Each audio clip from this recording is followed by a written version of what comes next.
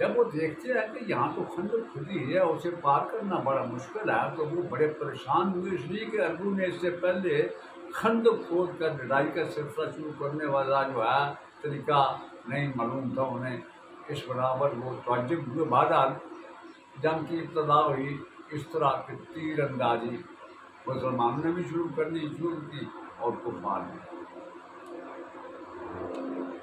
اس تیر اندازی کے سلسلے میں مسلمان مشہور بھی رہے، اور جتنے اپنے مدینہ کے اندر مسلمانوں کے بیوی بچے یا اہل خانہ تھے، ان کو ایک محفوظ گڑی کے اندر رکھ دیا گیا تاکہ انہیں منافقتوں اور بنو قریظہ سے کوئی خطرہ نہ ہو، کیونکہ یہودیوں کا ایک قبیلہ جو بنو قریظہ کہلاتا تھا وہ ابھی تک مدینہ کے اندر موجود تھا، اور انہوں نے حضور کے ساتھ جو وعدہ کیا ہوا تھا کہ وہ حملہ آور ہوا تو ہم سیاح دے دیں، اس پر ابھی وہ تک وہ قائم تھے۔ لیکن یہ بنو نذیر کا جو وہ سردار حی بن اخطب سا نامراد تھا، وہ اس دوران مدینہ میں داخل ہو کر بنو قریظہ کی جو ہے قلعہ بندی میں گیا اور ان کو مسلمانوں کے خلاف جنگ کرنے کے لیے ابھارا۔ جب وہ ابھارا تو وہ اپنے طرف سے ایک طرح کے جنگ کے لیے تیار ہو گئے۔ اسی دوران کفار نے اپنے 24,000 کے لشکر کے ساتھ مسلمانوں پر حملے تیز کر دیے۔ انہوں نے کئی موقع پر خندق کو عبور کرنے کی کوشش کی لیکن ناکام ہوئے۔ آخر ان میں سے 2-3 اپنے گھوڑوں کو خدا کر خندق کے پار جانے میں کامیاب ہو گئے۔ ان میں سے ایک عمرو بن عبد تھا، یہ اپنے آپ کو بڑا جنگجو سمجھتا تھا، اسے آگے بڑھ کر علی نے اس کا خاتمہ کر دیا، دوسرے بھاگ گئے۔ اب یہ سلسلہ لگاتار جاری رہا، مسلمان دفاع کرتے رہے، باہر سے حملے ہوتے رہے، تیر اندازی ہوتی رہی۔ اب کفار کو تو باہر سے رسد و کمک کا سامان ملتا رہا، لیکن مسلمانوں کو کہیں سے نہ خوراک ملتی تھی، نہ رسد، نہ جنگ کا سامان، اور حالت یہ ہو گئی تھی کہ لوگ بھوک کا شکایت کرنے لگے تھے۔ ایک موقع پر ایک صحابی حضور کے پاس آئے، بھوک کی شکایت کی، ساتھ جب اپنی قمیض کا گلاسا اٹھایا، وہ ایک پتھر باندھا ہوا تھا تاکہ کام کرتے ہوئے کمر جھک نہ جائے۔ آپ نے اس کی یہ حالت دیکھی تو آپ نے بھی اپنی قمیض کا اگلا حصہ اٹھایا تو وہاں 2 پتھر بندے ہوئے تاکہ کمر جھک نہ جائے کام کرنے میں۔ بہرحال یہ سلسلہ جاری رہا، معاشرہ جاری رہا۔ اسی دوران مسلمانوں کو یہ خبریں پہنچی کہ بنو قریظہ بھی مسلمانوں کے خلاف جنگ کرنے کے لیے تیار ہو گئے ہیں، اور یہ بہت بڑا خطرہ تھا، اس لیے کہ مدینہ کے اندر مسلمانوں کے اہل خانہ تھا جنہیں خطرہ ہو سکتا تھا۔ آخر 2 آدمیوں کا انتخاب کیا، یہ سردار تھے، ایک اسعد بن معاذ اور ایک سعد بن عبید۔ اسعد بن معاذ قبیلہ اوس کے سردار تھے، کیونکہ 2 بڑے قبائل تھے مدینہ میں، اوس و خزرج۔ انہیں بھیجا گیا یہودیوں کی طرف کہ انہیں باز رکھیں کہ مسلمانوں کی کڑا پڑ سکیں۔ وہ دونوں صاحب گئے، جا کے انہیں سمجھایا کہ دیکھو تمہارے ساتھ ہمارا عہد ہے مسلمانوں کا کہ جب بھی جنگ ہوگی مدینہ کی حفاظت کے لیے تم جو ہے ہمارا ساتھ دو گے، تم ہمارا ساتھ نہیں دے رہے لیکن ہمارے خلاف جنگ میں نہ۔ اس وقت یہودی بکھرے ہوئے تھے حی بن اخطب کے انگیخت کرنے پر۔ انہوں نے بڑی ترس روی سے کہا کہ ہم نہ محمد نعوذ باللہ صلی اللہ علیہ وسلم کو جانتے ہیں اور نہ ان کے ساتھ ہمارا کوئی وعدہ ہے۔ اس طرح وہ دونوں صاحب ناکام ہو کے واپس ہو کے مسلمانوں کو اس کا بڑا دکھ۔ کچھ یہودی جو تھے یہ جواب سن کر ان میں سے کچھ مسلمان ہو گئے اور کچھ گڑی سے نکلے۔ اسی دوران بنو غطفان کے لوگ جو کفار میں شامل تھے ان میں سے بھی کچھ لوگ اسلام قبول کرنے لگے. وہ مخصوص انداز میں خندق کو پار کر کے حضور کے پاس آئے اور فرمایا کہ ہم اسلام قبول کر چکے ہیں، اب ہم بنو قریظہ اور بنو جو لشکر کفار کو ان کے درمیان غلط فہمی ڈالنے کی کوشش کریں گے. اس طرح انہوں نے ادھر کی خبریں ادھر ڈالی. تو ایک طرح سے بنو قریظہ کفار کی طرف سے ہلکے سے بدظن ہو گئے، انہوں نے جنگ میں حصہ نہیں لیا. اب معاشرے کو پورے 27 دن گزر گئے. اس دوران جو اسعد بن معاذ تھے لاؤس کے سردار، وہ تیر لگنے سے زخمی ہو گئے تھے. 27 دن معاشرے کے بعد ایک بہت بڑا طوفان آیا. ایسا طوفان کہ خیموں کے جو تیر کانٹے تھے سب اکھڑ گئے. آگ پر رکھی دیکھ کیے اور دیکھیں ساری الٹ گئی. اللہ نے اس موقع پر فرمایا ما ارسلنا علیہم ریحا وجنودا لا ترونها، کہ ہم نے ان پر ایک ایسا عذاب طاری کیا، ایسی ہواؤں کے کچلاوی اور ایسا لشکر بھیجا جس سے وہ دیکھ نہیں سکتے. جب یہ طوفان اٹھا اور جتنی آگ کے شعلوں نے روشن کیے ہوئے تھے رات کے وقت سب بجھ گئے. آگ کے بجھنے کو انہوں نے برا شگون سمجھا، لہذا کفار کا وہ جو لشکر اپنا بوریا بستر سلیٹ کی بات. اب کفار تو چلے گئے. آپ نے کچھ آدمی کو بھیجا چیک کرنے کے لیے کہ وہ چلیں گے کہ نہیں. انہوں نے آ کر رپورٹ دی کہ وہ بھاگ کے چلے گئے. اب باقی رہ گئے تھے بنو قریظہ جنہوں نے عہدی کی کوشش کی تھی. آپ مدینہ میں داخل ہوئے اور آپ نے لوگوں سے فرمایا کہ عصر کی نماز جو ہے وہ جا کے بنو قریظہ کے محلے میں پڑھی جائے. بنو قریظہ جو تھے وہ ان کا اپنی قلعہ بندی تھی، وہ اس کے اندر محصور ہو گئی. اب مسلمانوں نے ان کا محاصرہ کر لیا. 25 دن تک ان کا محاصرہ ہو.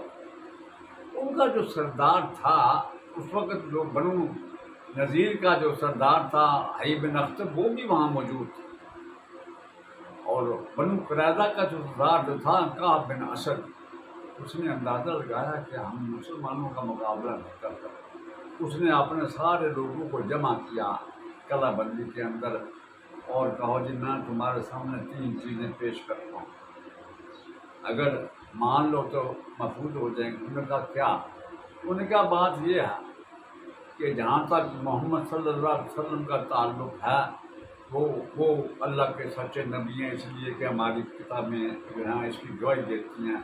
ان کی آمد کی جو پیش گوئیاں ہیں وہ بھی ہماری کتابوں کے اندر موجود ہیں. یہ علیحدہ بات ہے کہ ہم نے ہر درمی سے کام کیا، ہم نے ان پر ایمان لائے. لہذا میں کہتا ہوں کہ ان پر ایمان لے آتے ہیں، صلح ہو جائے گی اور ہم محفوظ ہو جائیں گے. یہودی نے کہا جی نہیں، یہ کام ہم. انہوں نے کہا ایک دوسری ترکیب ہے. انہوں نے کہا جی کیا؟ انہوں نے کہا اپنی عورتوں بچوں کو قتل کر دیتے، مسلح ہو کر خم ٹھونک کر باہر آتے ہیں. اگر ہمیں فتح ہوگی تو نئی شادیاں کر لیں گے، بچے ہو جائیں گے، اور اگر مارے گے تو سکون کی موت مار دیں گے. انہوں نے کہا ہمیں یہ بھی منظور. انہوں نے کہا ایک تیسری یہ ہے کہ پھر سبت کے روز جو یہودیوں کا مقدس دن تھا، اس دن مسلمانوں پر شبخون مارتے ہیں، اور مسلمان سبت والے دن جو ہے وہ خطرہ محسوس نہیں کریں گے کہ اس دن ہم ان پر شبخون مار سکتے ہیں، اس لیے کہ انہیں بھی پتہ ہے کہ یہ دن ہمارے لیے مقدس ہے.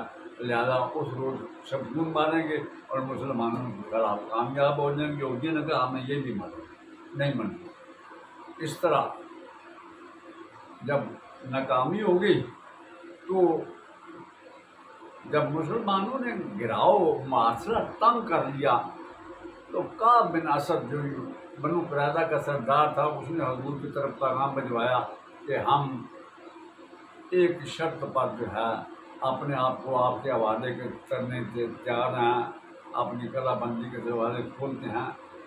پوچھا گیا کون سی شرط؟ انہوں نے کہا جو فیصلہ ہمارے متعلق، جو سزا ہمارے متعلق قبیلہ اوس کے اصحاب میں نماز کریں گے وہ ہمیں دیں. آپ فرمایا ٹھیک. ساتھ میں معاذ اس وقت زخمی تھے تیر اندازی سے، تو حضور نے انہیں مسجد نبی کے بعد خیمہ ڈال کے رکھ اس کے اندر آرام کریں چونکہ زخمی تھے. لہذا آپ کے لیے سواری بھیجی گئی اور آپ کو لایا گیا. جب لایا گیا تو آپ نے پہلے یہودیوں کو مخاطب کر کے پوچھا جو میں فیصلہ کروں گا تمہیں منظور ہے؟ انہوں نے کہا جی منظور ہے.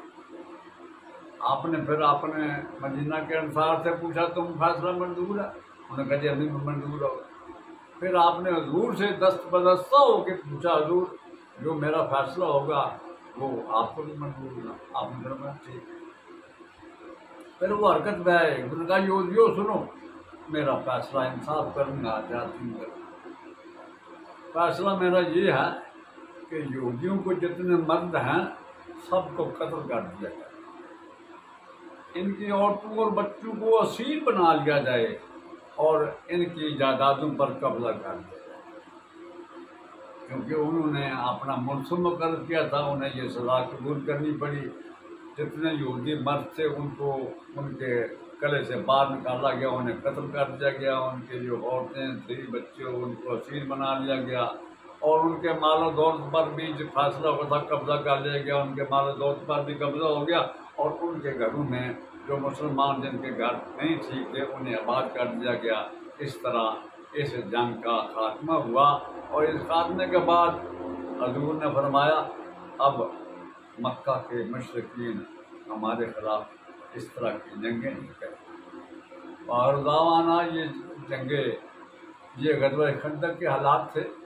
جاتے جاتے میں پھر آپ سے گزارش کروں گا کہ میرے اس یوٹیوب چینل ہیلتھ قضا کو سبسکرائب کرنے کے ساتھ ساتھ لائک اور شیئر بھی کریں.